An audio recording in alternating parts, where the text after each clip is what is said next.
Welcome, everyone, to a brand new episode of Flipside Focus. I am your host, the Random Dude Josh, and with me, as always, is my comrade from across the pond, Johnny the Machine Hughes. Johnny, how are you? I'm very hydrated. Thank you very much. Check that out.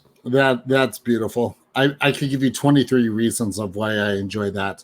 If you guys are wondering about the empty Dr. Pepper bottle, after the episode, if you haven't already listened to the Definitive Crusade, head over and listen to that. It'll all make sense. I think Johnny's regretting making a bet on the Dolphins. I just regret the Dolphins. I'm just leaving it at that. I know. One of the worst teams in the AFC. Hey! At least we've got a quarterback. Yeah. But this episode is powered by StreamYard.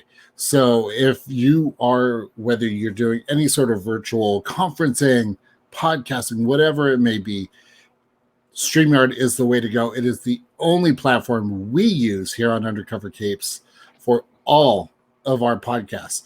Head over to StreamYard.com or check out the link in the description below. That's our affiliate link and will actually help this show as well. All you have to do is click on it. Nothing else. Easy peasy. So definitely go check that out. But that being said, I'm excited to talk some indie comics. Yep, let's get there. Let's do it. Awesome. Well, to continue from what we did last time, we've got the coin here. So rather than us going in a specific order of what books we're going to review, we are going to let the coin decide, and no, that is not a Two-Face reference, although it could be. Heads or tails, kitty cat. That Arkham City. Honestly, I think the best game in the entire Arkham series, but that's just me. All right. Origins for me. Origin? Well, no, they were both great. Yeah. Both great. All right. So for this one, Johnny, I will give you the dragon, the Mortal Kombat. So we're using my Pogs Slammer that I've had since the mid-90s. So I am the dragon. Head is, yep, you are the dragon. Mortal Kombat side will be me. Oh, it is your book. All right. So we're going to kick this off with your pick, the Eighth Immortal. Yes, your pick. All right. Okay. So, the Eighth Immortal. So this is an advance review more than anything. So because it's an advance, we can't go into too many details because I don't want to spoil the story. But this is from Source Point Press. It's written by Jacob Murray with art by Alice Lee, or Lee, depends how you pronounce it, Barnes, and letters by Letter Squids. Yes, Letter Squids. That's the name. So the way this works is there is an immortal. There are 7 immortals in the world. And their religion or their belief is that you cannot have 8. Okay? So we follow the adventures of a female immortal called Kuripan, who is tasked to try and catch people as they start their switch into mortality. Because she's into religion, she's into her faith, this is what she has to do. But when we talk about living forever, we always think about the good things. Just a quick question. How much loss, how much pain do you think one person would have to endure if they had to live forever? I would think a lot. Yeah, especially if you're a Dolphins fan. Well, I mean, you look at, and I realize it's an indie show, but you look at Logan. Yeah. I mean, he's like a prime example of that. I was thinking maybe more like Highlander. Highlander works. I'm trying to think of any other immortals. Highlander's a good one. That's a real good one. because I mean, they've been around both. If you're a fan of Connor or Duncan, they've both been around for 400 odd years, and Duncan goes through some stuff. So there are twists in this story that make absolute sense when you read. Okay, the art is very, very manga driven. I think we can see, if we see a couple of pages early doors, you'll see some of the pointy chins and the big eyes that kind of go with that. Yeah. I think, there you go. Case in point, bang on there. The book reads well. When you think about the topic of loss and the things that someone has to put up with, you kind of think it's going to be a morose book, but it isn't. It's totally enticing. The art's gorgeous. The colours, it's kind of like a grayscale with accents rather than out and out colours, which really helps drive the thing forward. There is some sexual content, but it's not gratuitous, I don't think. It's very much of its character. Yeah. Characters. All in all, I thought this book was a great read, and I thought Source Point have been putting out some good stuff. Yeah. I mean, this book's not due out in the shops till January 27. That's it's also part of the reason why we're not showing a whole lot of the book, just because of the fact that we're having to wait till January, and this is an advanced review. I don't want to spoil a whole lot, but at least from an art standpoint, I would agree. I mean, I love the grayscale and the emphasis that the color that is in there really makes those panels just pop. Definitely. Especially the focus on the eyes. Yeah. The eyes are the windows of the soul, someone once said. Someone far cleverer and poetic than I am, it seems. But no, it's a 4-issue book, so it's a 4-issue run. It's going to be interesting to see how it goes. This book, one of the things I like about it so well is that the dialogue doesn't necessarily seem like exposition heavy. It's very much if there's text and dialogue, it's there for a reason. And it's done in a conversational way, so you feel in part of that story. They're not telling you stuff, they're showing you as well. I think it's very much I think it's a good book in that it makes people question. The main character's going through a questioning part of her life. She's Kirapan's lived her life the way she thought it should be. She's followed her particular faith or coda, or however you want to say it. And she's now at a point where she needs to question herself, was it worth it? Yeah. So I know I think everybody goes through those kind of questioning days, don't they, where they think, why am I always this? Why do I always do that? Yeah. Good guys always finish last and all that sort of stuff. Yeah. No, I thought the pace of this book was very well done, considering it's setting the stage of this world. And I didn't feel like there was any sort of lull moments within the story. It had that purposeful flow, and then to add the art to it, that's been one big thing about Source Point that I've appreciated is they found that balance between writing and the artwork. I have yet to honestly read a Source Point book where the scales are tipped on either the writing is really good and the art sucks, or the art's amazing and the writing sucks. They have that balance. And this book proves just that.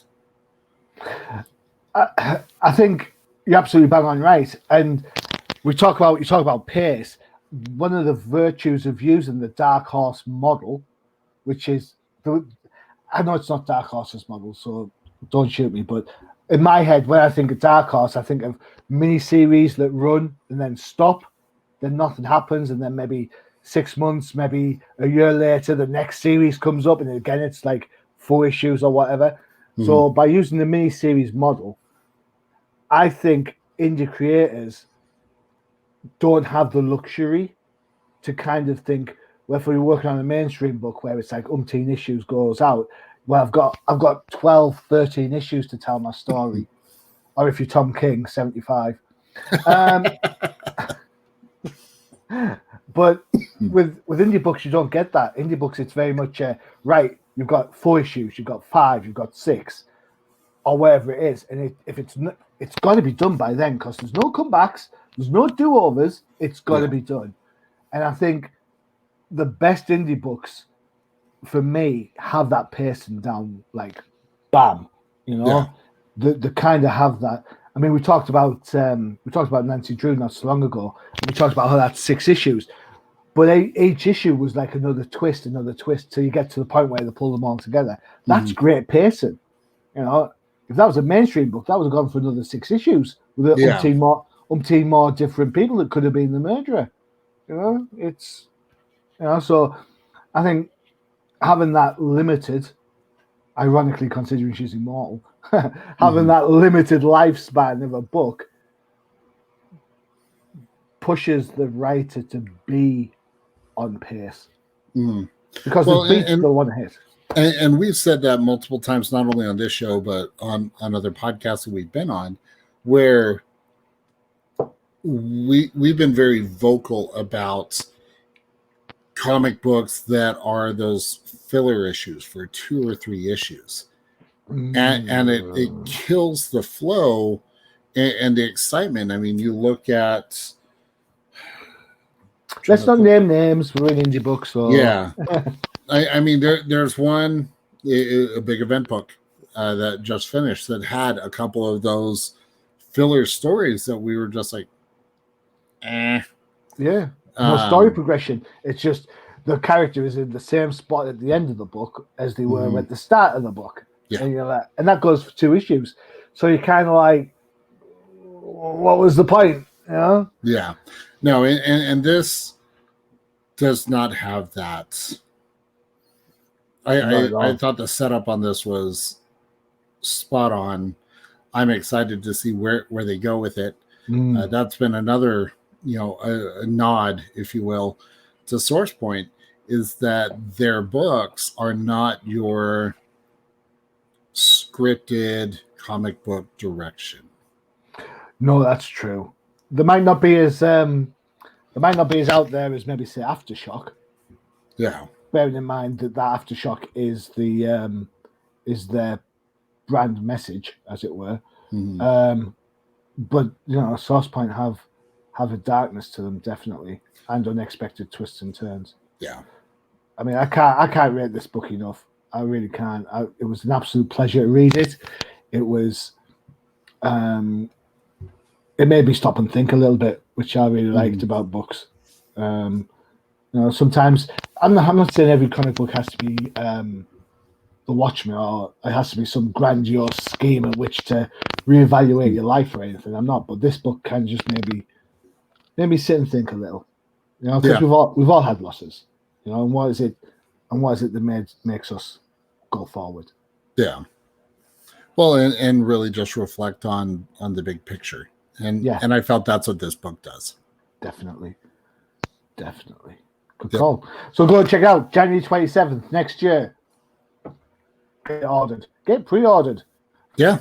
Let your shops know that you want this in your pull list. I always think pull list sounds so wrong. I wish there was another way of saying that. Pre-orders? Yeah. I don't know. I just wish there was. Maybe that's just me being filthy minded. Never mind. What's on your pull list? Well, a long one. Speaking of bone, that's what she said. Oh man. Oh jeez. We'll stop there because we don't want to go too far. No, we definitely don't. So the next book that we're going to be talking about, this is one from another I would say a very recent publisher that's really making an impact on the indie comics world. This book is called Erratic. This is from Upshot and AWA Studios. And let me get the names here. So written by, is it Kari Andrews? What? The Teen Titan? So Andrews, Care Andrews. Okay, so Care Andrews. Colors by Brian Reber. Letter by Sal Cipriano. There you go. So this book definitely falls in line with what Upshot's doing, really making their books the way that they want. Your main character has that, I almost want to say like a Peter Parker feel to it. That's exactly what I was thinking. Exactly. So he's just shown up. He's going to a new school, trying to establish himself in this school. But the unique thing about him is he has these powers. However, these powers he can only use 10 minutes at a time. Oh, dear. I don't know about you, but that's like, okay, you have these powers, you can only use them. You got to pick and choose when you're going to use them. This book, I love the whole school interaction. I thought that was really well done. And again, this is a number one issue, so it's setting the scene, really setting the tone for this. But again, much like the Eighth Immortal, I enjoyed the pace. I enjoyed how they set the scene and really kind of made you think and think back to, okay, being in a new school, trying to understand that dynamic, trying to figure stuff out. And oh, by the way, now you have power. By the way, you have powers too. And so I thought it was a well done book. Okay.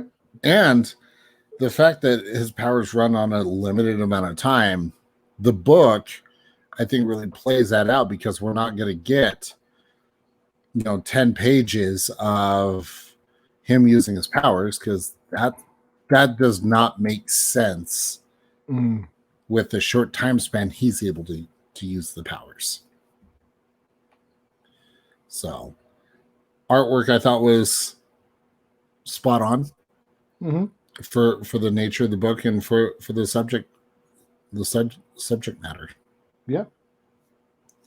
I don't know. What did you think of Erratic?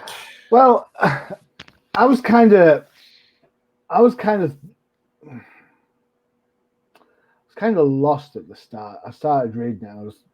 I didn't know what to expect, and which is one of the things that you get when you read it, indie books, But there is the Peter Parker elements in there, which is fine. Peter Parker is an archetypal character. The fact he's been around for so long and still so popular says something. What I think a lot of the AWA Upshots is they have a lot of Marvel guys working on there. So sometimes their books can feel like Marvel characters how they want them to be done. Does that make sense? It does. Yeah. It's like the Marvel books we should have got, but we'll get it in indie instead, and we're okay with that. And I think when it comes to characters like the Marvel characters, because they're so hooked on their own image and their own media rights and all that sort of stuff, it's hard to push them any further. They've got to stay within the mindset and the mind frame. Yeah. Therefore, indie books like this kind of work because it takes that idea and says, all right, so you've got Peter Parker, but what if Peter Parker did this? Or what if people, and that's kind of where I am on this book. The art has a Greg Capullo style to it. I think, especially around the faces, the very cartoony, expressive. For a first issue, I don't think you see much of the actual hero, which is kind of good. I like that. It keeps everyone kind of just on the toes a little bit. It's a little bit modern because things go viral and all that sort of stuff, and mobile phones are around. So there's relevance. It's not. This isn't your dad's Spider-Man anymore. Nope. So it plays out well. Some of the characters are a little bit caricature, but again, it's all part of the puzzle. Do you think? And I'm describing the teachers at the school. How they really go over the top with a lot of the teachers. I think that's maybe the kids' perspective. I think potentially the kids' perspective, or it could be influenced by the writer-artist's interpretation of their perspective when they were kids. One of the things we never know is where the influences come from, unless we get them on the show and ask them.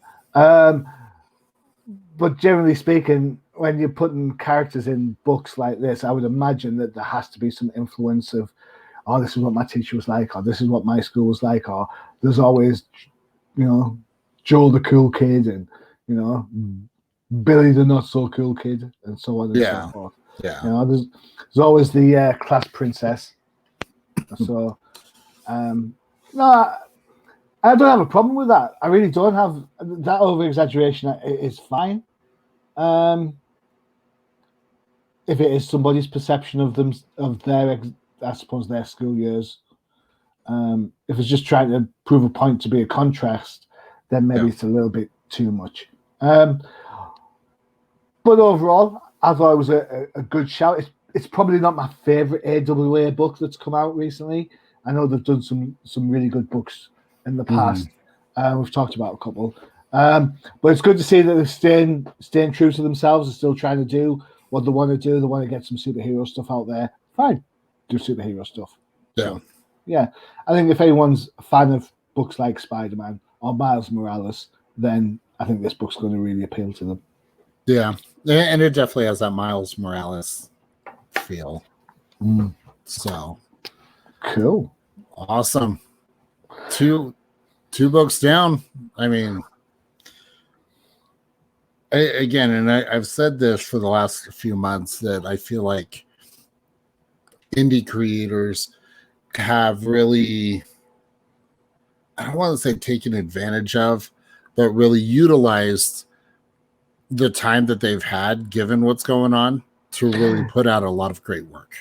Yeah, I think that's a really good shout, actually, because you got to think that when it comes to writing and drawing books, you can do it at home. You don't have to. That's true. Yeah, you don't have to traipse into the office to sit at a drawing board. You've got a drawing board at home. A lot of artists now draw digitally. So wherever there's a Mac or a Microsoft, we're not plugging placements here or anything like that. No. If you use Microsoft, knock yourself out. If you use Mac, knock yourself out. If you use something else, well, then you're a geek. Sorry. I mean, the fact that we've got this technology to be able to do this. Yeah, that's the part that I'm impressed with the indie market. What I like about the indie market is they've utilized that so much, because you've got creators who are on different continents. You've got inkers that never meet the penciler. It's just all email. It's send off the digital folder. Boof, there it goes. I think that indie creators have the opportunity to be more reactive to real life situations. And yeah, I know the books we'll take it, Immortal, for example. That's coming out in January. That's probably taken like 4 months, 5 months longer to get out to that point, right? It could be that they're working on the final issue as we speak, whatever. But my point is that indie creators can have a spark of an idea because of something in the real world today, and that'll see print in 4 or 5 months. Yeah. Whereas the big two are all tied into the events, tied into whatever's going on. So if they get a spark of a good idea, which is normally shared around 13 different books, because hey, that's the way it works, they can't put it in because everything's so like, hey, I've got a great idea. Let's do something where a superhero gets a disease that debilitates them. Right, okay. But first of all, I've got to get this arc, then this arc, then this arc. By the time it's done, there's no relevance to it anymore. Yeah. Whereas an indie book can say, hey, let's do a book where a superhero gets a debilitating disease. Boom, it'll be out by February. Yeah. So, well, I mean, you look at the increase of books about COVID. Yeah, great. I mean, that's a great shout. I know there's a trade paperback due out this week. Let me just grab what it is called because I have it just a couple of clicks away because I'm that organized. He says, looking frantically for it. What is that one? It's called COVID Chronicles. It's by Ethan Sachs, Dalibor Talajic, and Lee Loughbridge. True stories from the front lines of COVID-19. Forward by Alyssa Milano. Yeah. All right. So also, this is another AWA upshot. Yeah. Cool. So, AWA are just sitting back and say we want to do Marvel books. AWA say, look, we want to do books that have a huge impact. And but I think when I first started working on Flipside, we talked about a COVID book. Yeah, we did. So we all have COVID stories, and some are automatically going to be more harrowing than the others. It's my next door neighbor. She works in the intensive care unit at the local trauma center. St. John. What's it called? James Cook Hospital in Middlesbrough. Yeah. And honestly, it's a major trauma center for the Northeast. If something goes wrong with your heart anywhere in the Northeast, you come into James Cook. That's the truth. And honestly, she's been through the ringer. And I know I've kind of been lucky so far, and that the most I've had to do is work from home. Yeah. But other people have had masses of losses, massive of changes to the lifestyle. Yeah. And it's good that indie books can reflect that and get their stories out and get those stories told. Yeah. I would say if you end up picking up this book, the COVID Chronicles. Yeah. Take a minute and read the foreword by Alyssa Milano, because what she writes and what she describes makes it also real. She's definitely got a way with words. She does. And I mean, just the first couple paragraphs were very impressive and really hit to the point on the nature of what's going on. Mm-hmm. So definitely another one to check out. So, but I don't know about you. Maybe it's just I'm starting to really feel the COVID fatigue. Yeah. Well, I think a lot of people are getting sick and tired of the restrictions. Yeah. Yeah, I don't want to make this a political point, but it's like crazy contradictions. Like, so over here in the UK, we're told that we're not allowed people to, in our tier, we're going to be in tier 3, which is the harshest one. Mm-hmm. We're not allowed to have people in our house from different families. Yep. We're not allowed to meet in our back gardens. You can meet one other member of your family, extended family, if you're outside somewhere, like in a park. But hey, at Christmas, you get 5 days off, and your families can mix up to 3 different families for 5 days. Okay. So this virus knows it is that clever. They can just think, hold on a second, it's Christmas Eve, so therefore I can't go in that house because there's 3 families in there. Yeah. Hence, it doesn't say how large the family is. So, if I was going to my mum's for Christmas dinner, which I'm not, there would be 12 of us. Yeah. Restrictions. It's a different world we're in compared to, say, just a year ago. I think people want more clarity. They want more transparency about what's being done. Yeah. Things like I'm making this about the UK, so I apologize. No, you were totally fine. Honestly, it's the same thing here in the States. Uh-huh. So even though the nuances are different, the overall thing is the same. So we've been in lockdown for a month, 4 weeks, only essential shops open, no bars, no pubs, no restaurants, no nothing. All right, you can go and get your groceries. That's it. Essential shopping. Mm-hmm. All right, schools are open for the kids, and yet people are still getting this thing. I know. What? Explain. I need someone to explain to me. And I know people say, well, it's 28 days, Johnny. It's 28 days. It's 28 days from the point of infection. All right. So basically what we're saying is if I caught it 4 weeks ago, I've passed the infection. So in 3 weeks, I'm going to meet with 3 lots of family members and increase my chances again.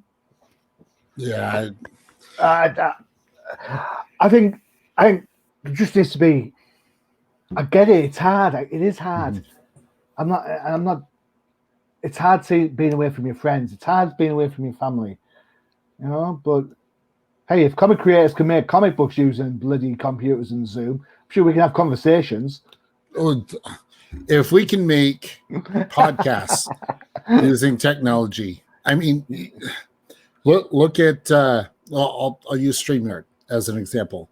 Good call. A year ago, this show and every other show within Undercover Capes, we were using another platform. We were using Skype to record all of our stuff.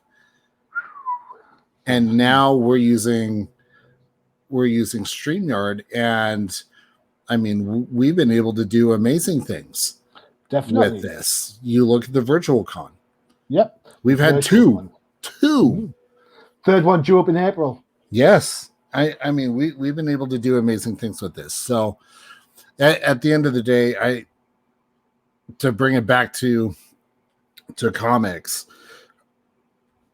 I would say pick up the book and read it to put things into perspective, and then just keep moving forward and follow the directions that are given so we can move forward. Plain and simple. And just common sense. Oh, yeah, absolutely. Absolutely. If you feel like crap, don't go out. Yeah. If somebody's walking too close to you when you're outside and you're wearing your mask, stop, get out of their way, let them go by. Yep.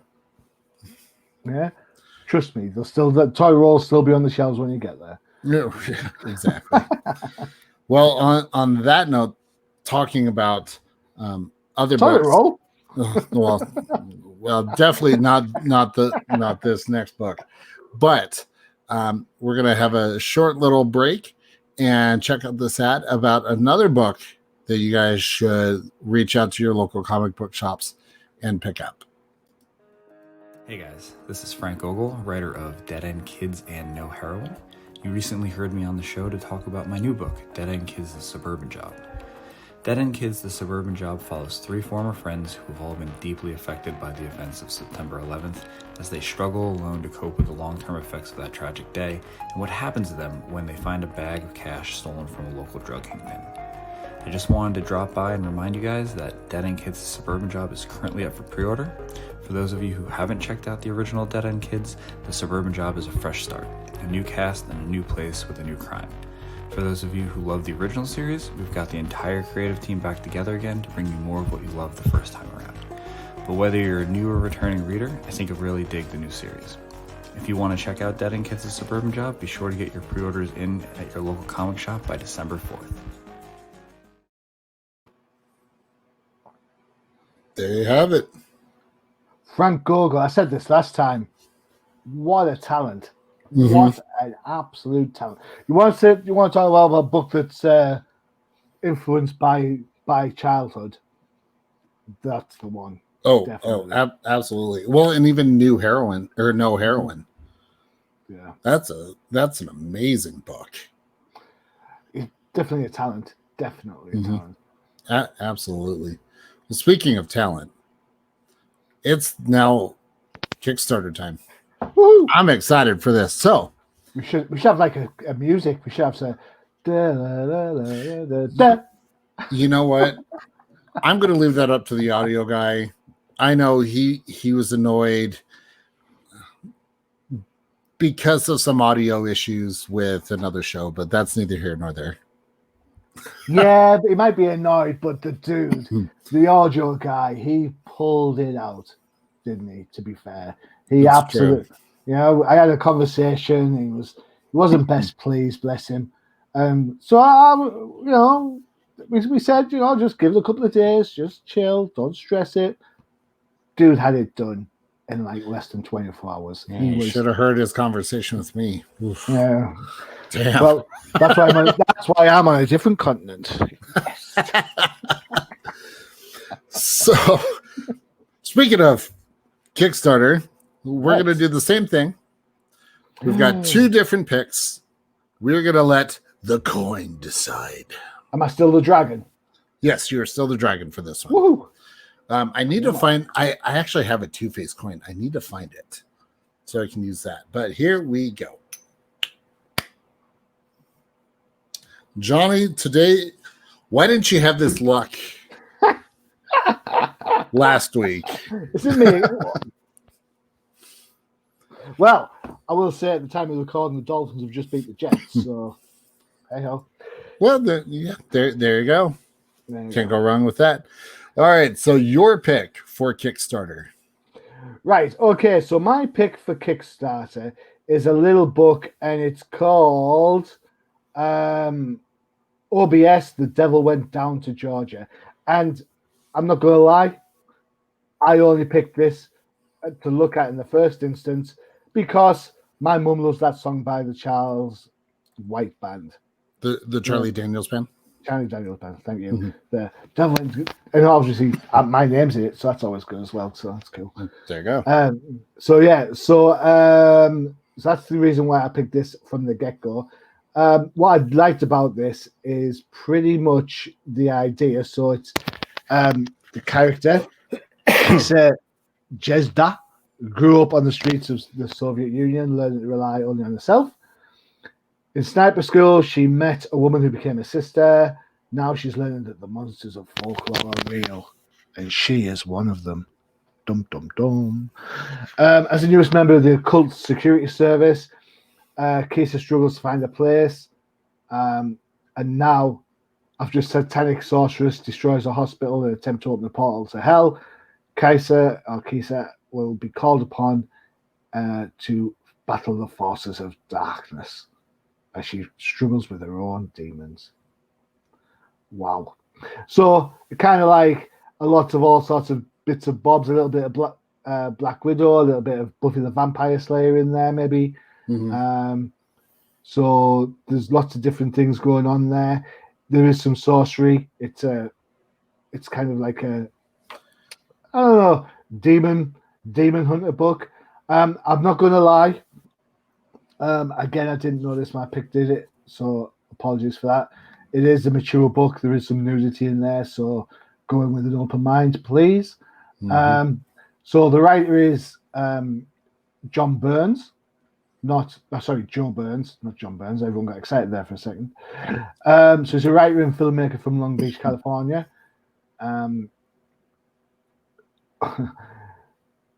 From there, the artist is Carola Borelli, who's an Italian artist, which kind of shows if you look at some of the art, it does definitely have a European feel on there. Mm-hmm. The colours are by Agnes Poser, again from Italy. That's kind of the guys that are involved in this. Where are we? Because it's Kickstarter, so we need to talk about where we are at. So, if memory serves, it's about, let's see, where is it? So, you've got 197 backers, 9 days to go. They're looking for, let me just change this to dollars. So they are looking for 7,500, and they've got 4,595 already. That's on 197 backers, so loads of people are getting involved in this. So you've got an opportunity there. Yeah.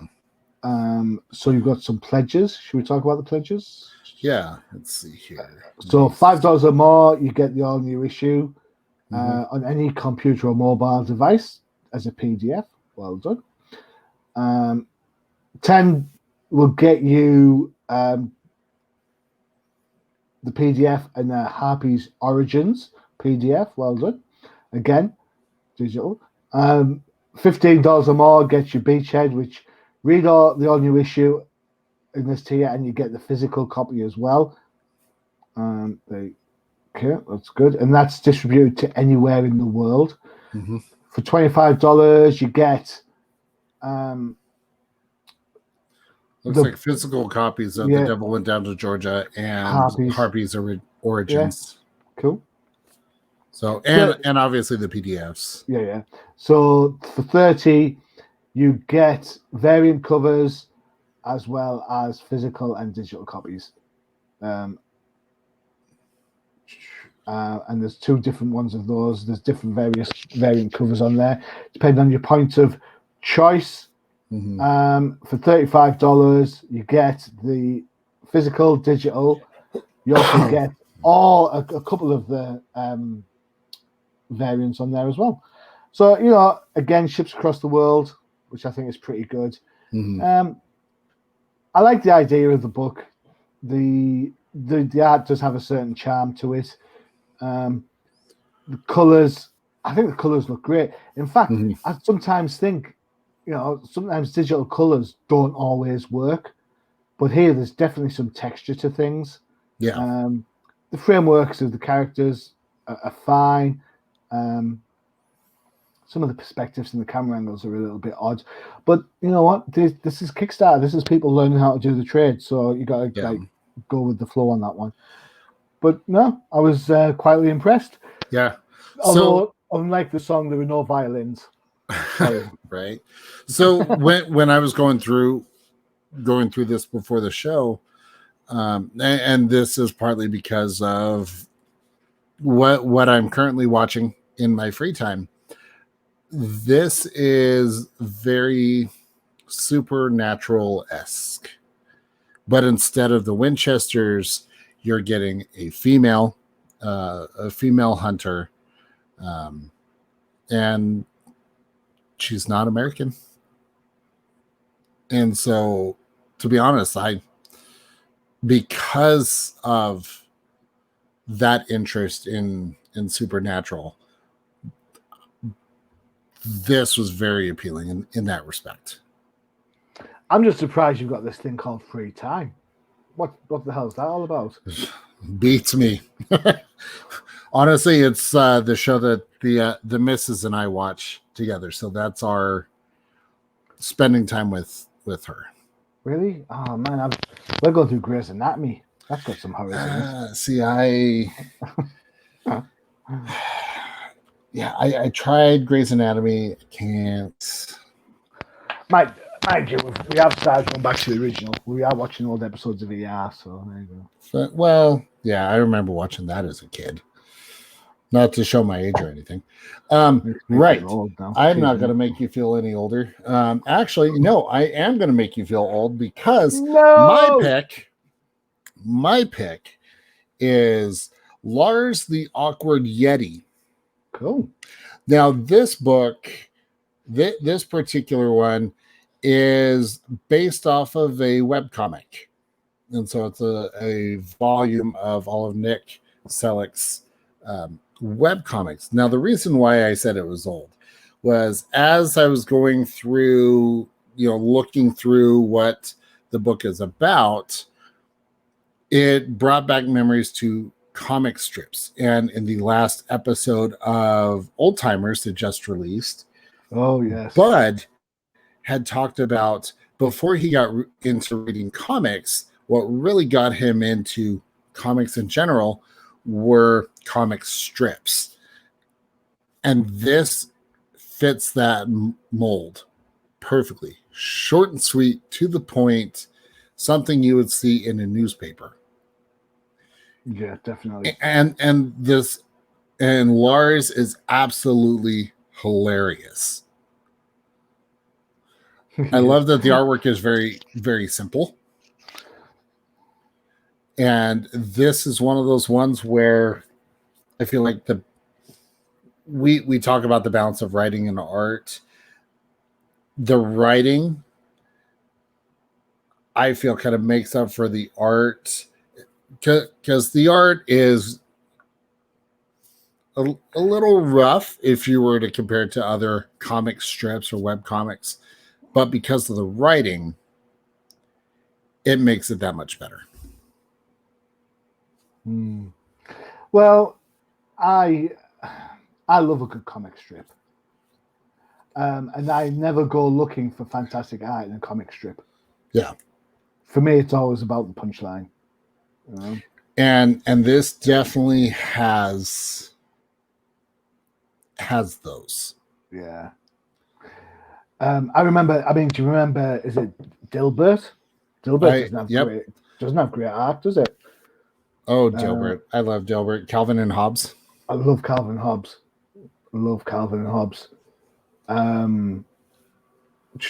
Luan. I quite like Luan. For an I oldie. remember that one. Dennis the Menace. See, Dennis the Menace is different over here. We have our own Dennis the Menace. Oh. Yeah. He has a dog called Ganasha. Yeah, I'll look it up.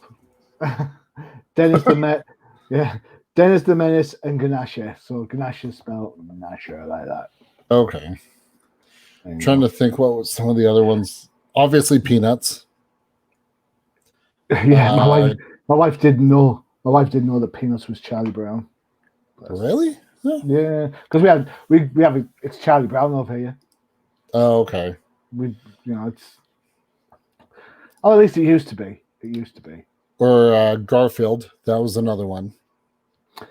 Yeah, Garfield. I like Garfield. Yeah. I had to stop reading Dilbert because it was changing my mindset, because it's always based in an office. At the time I was working in a call center, it was just too bang on. It was too bang on accurate. I think my Calvin and Hobbes was the one that I enjoyed the most, and still to this day, I enjoy it. Popeye. Yeah.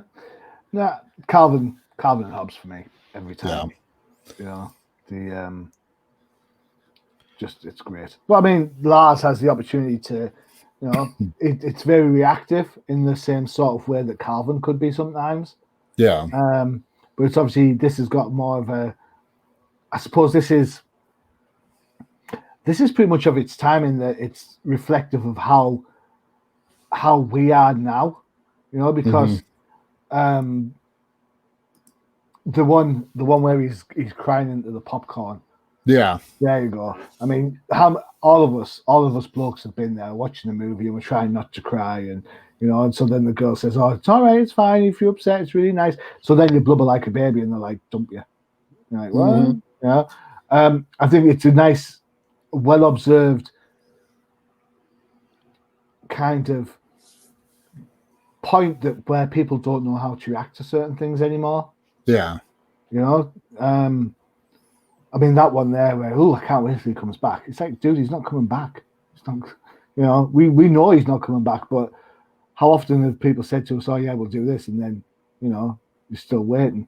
You know, and it's not just about that. I suppose that waiting thing. It's just people say things and we just take it on board and go, "Yeah, okay." Yeah.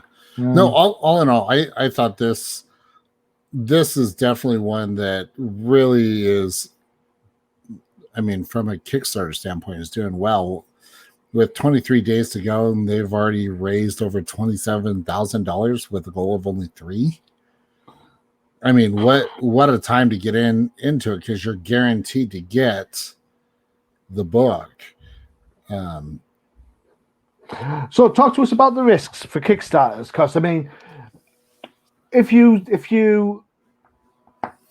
donate, if you pledge, say I want to pledge. All right, go back to the other book, the OBS book, the Devil. If I pledge $10 to that, right, and then it doesn't happen, it doesn't hit the target. What happens to my $10? Do I get it back? So what happens is when you pledge, you're saying, okay, if this project is fully funded, I'm designating this set amount. If it doesn't reach that point of being fully funded, you don't lose out on the money. So Kickstarter only withdraws the money at the time that it's the campaign is completed and that it's fully funded. So in all reality, even a book like a campaign like OBS, where that's currently at 61% funded, if you are to back and it for whatever reason doesn't become fully funded, which I hope for this book's sake it does become fully funded because it looks fantastic. But if it doesn't, you're not losing out on that money. It's okay. and each project, and I'll see if I can zoom in for those of you watching the video. Underneath, be mindful they were. Yeah. So underneath it says all or nothing. This project will only be funded if it reaches its goal by, and then it'll put the date of when it ends. And so you can take some comfort in knowing that if by some unfortunate chance it doesn't get fully funded, you're not losing out. Okay, because I mean we'll have people who aren't au fait with Kickstarter the way that we are. So what happens if you pledge your book, it hits fully funded, and then you don't get your product? Then at that point you reach out to the creator and just say, hey, what's going on? Then I feel that falls under the creator's responsibility. I know that we've had there's been a creator whose name I won't mention, who had a Kickstarter. Say it. No, don't say it. No, because I want to stay on his good side. But really, I know Al. But it's not that good. Al backed the project, and to my understanding, I don't think he's received the book yet. Well, to be fair, Al has moved recently, so you never know. That's true. But at the end of the day, then if you're wanting people to back your project, you have that responsibility to ensure that people get what they're paying for. They are supporting your project. They are making your book become a reality. And so therefore those backers become your number one priority. Cool. Because I'm sure people will have questions about Kickstarters. Oh, absolutely. And I've said multiple times, if you're ever kind of curious, so we'll take the Awkward Yeti for the quote unquote flip side of the coin. That book obviously has raised more than what they were originally wanting. I mean, they're currently at well over 900% funded. Well over 900%. So you back the project, you're going to get the book. There's no worry that it's not obviously going to be funded, because it is. Mm-hmm. And at this point, given how much that they have raised, you're also going to be able to get any stretch goals that they have. If we scroll down here, let me look. So the stretch goals are kind of like built-in incentives to kind of encourage to keep going. More. Yeah, exactly. Yeah. So I'll take. So this is different. So the stretch goal is different to the pledge goals, right? Correct. Because you pledge $30, you get this amount of stuff.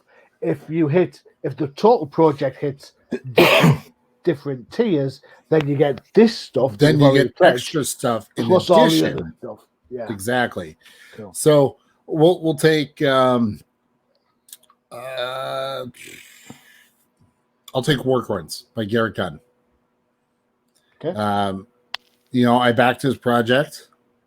It was fully funded, and it reached a few stretch goals. And so because of that, I got the extra stuff. I didn't have to pay extra.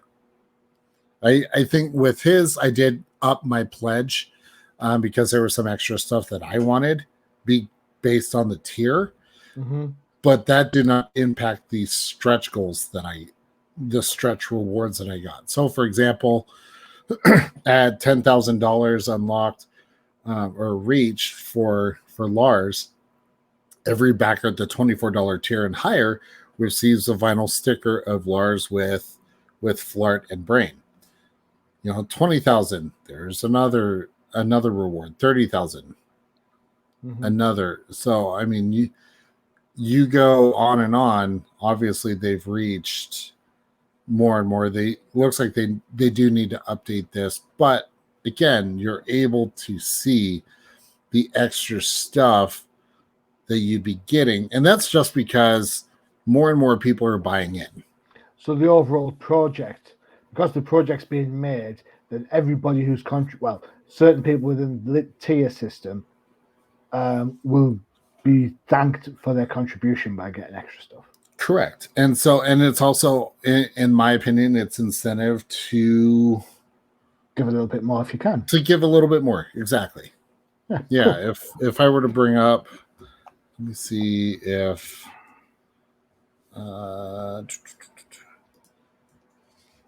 we'll bring up War Coins because we were just talking about it. War Coins, I know they were reaching stretch goals.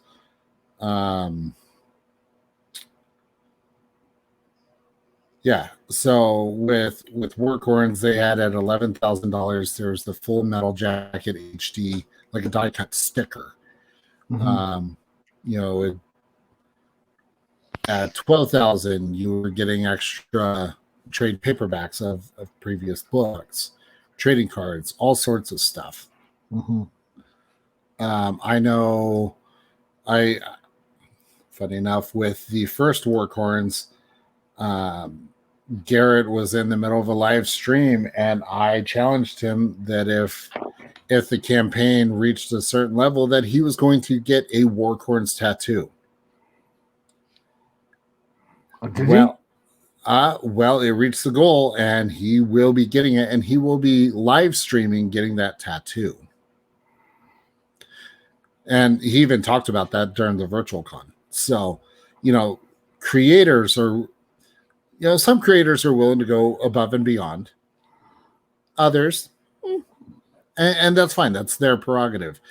Garrett is a special kind of creator that is willing to do crazy things like get a War Coins tramp stamp. So he's getting it. Yep. Sweet.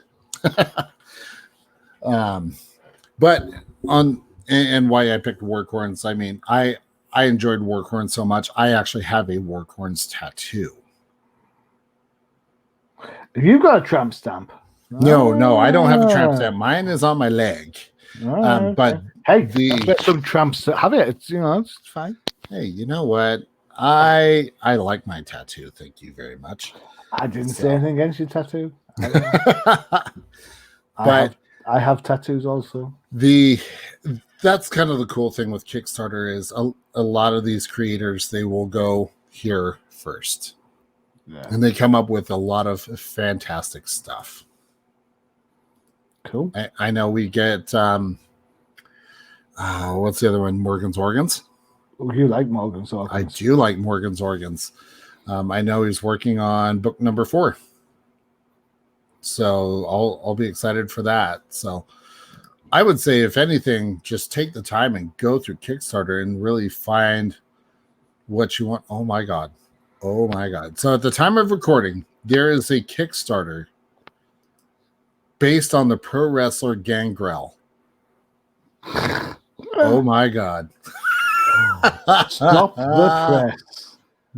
Man, that is awesome. Man, he was one of my favorite wrestlers during the Attitude Era. But, I mean, I wouldn't have known about the Gangrel comic had I not gone in here. So, Kickstarter's great. I love it. There you go. So, It's a great way of looking for the product that you want to see. Mhm. Right? So it's not tied to any sort of publishing regime or publishing rules or anything. So if you're looking for a book that's a cyberpunk Star Wars or a steampunk Star Wars, there it is. Wars. Yeah, I mean that one. If I remember, was that fully funded when we talked about it last time? I think it was there or thereabouts. Yeah, it was pretty darn close, and now it's definitely well over where they were hoping. And you know what? And that's the thing I like about Kickstarter is there's no, if you like cheesecake, there's cheesecake. If you like serious stuff, there's serious stuff. If you want something that's a little bit fun, there's fun stuff. If you want something that's comic strippy, there's comic strip. It's there. You just got to look for it. Yeah. All right.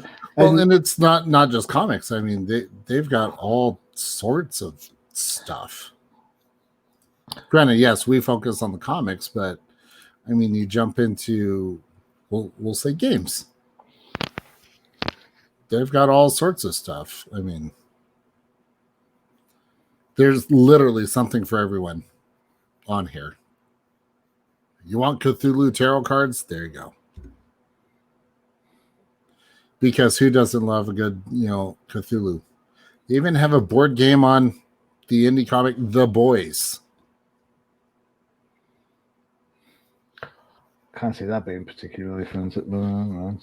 It's done well, isn't it? Yeah, I mean, that one's fully funded. Is that by Dynamite? This is made by First Games. Okay. So, one First Games. Let's see. Co-founded by publisher Kevin F. Levin. So, and I mean, this is one indie book that has really taken off. Yeah, popularity. Definitely. So there you go. All your Kickstarter questions answered. There you go. And now you know what we're talking about. Exactly. So now you've got no excuse. So once we're done with the first 2 books, and it's not that, we're talking about Kickstarter again and switch off. No, that's not how it works. No. We've educated you now, so you've got to stick around to the end. Honestly, this has been one of my most exciting segments of the show. And this has been one that ever since I started with Undercover Capes and Flipside Focus, this has been a segment that, I mean, back when it was Dodgy, Al, and myself, we were adamant that we would always highlight Kickstarter. I like Kickstarters. Mm-hmm. I like them. I like them for the diversity and for the lack of publishing bias. Yeah, it's like. So. Yeah. Well, Johnny, another episode in the books. I'll tell you what, I'm getting dab-handed at this indie book stuff. You know what? Well, I mean, How many books have you reviewed on comiccrusaders.com? A lot. 1,120 something, I think it currently sits at. And how many of those would you say are indie percentage-wise? 60%? Easy. More. 80. 70, 80? Okay. 80%. I mean, don't get me wrong. So I've written 2 reviews today. Both of them are indie books. Yep. So, and that's to 1 DC book I wrote yesterday. So there you go. 2 to 1. 2 to 1. 2 to 1. And I've also got. See what I've got? I've got the new what's her name? Betty Page to look at. Oh. So there's a Dynamite book, and then I've got the new Tarot one shot to look at from Zenoscope. Not Tarot. What's her name? Belle. Sorry, Belle. Okay. But it's a one shot. So So, and I think I'm only down to do 1 more DC book this week. So, yeah. What's that? 4 indies? 4, 5? 5 against 2. So. Yeah, still essentially 2 to 1. So yeah, cool. But so yeah, awesome. It's, I love a good indie book. To be fair, I'm not gonna lie, I don't even mind a bad indie book because it's like because. Even at the worst, people try something new, and you've got to applaud that, right? You know. So, yeah. So are you saying this will be my final point? Are you saying Lizard in a Zoot Suit was a better read than Red Hood? Teen Titans Go would have been a better read than. And on that note, I didn't mind. I didn't mind Lizard in a Zoot Suit. I thought it was great up until the final third. The final third got a bit wonky, but after that, up to the setup, I thought the setup was decent. Yeah, got a bit wonky in the third act, but well, you know, it in the book's defense, it was also 100 and some odd pages. God, yeah, that was.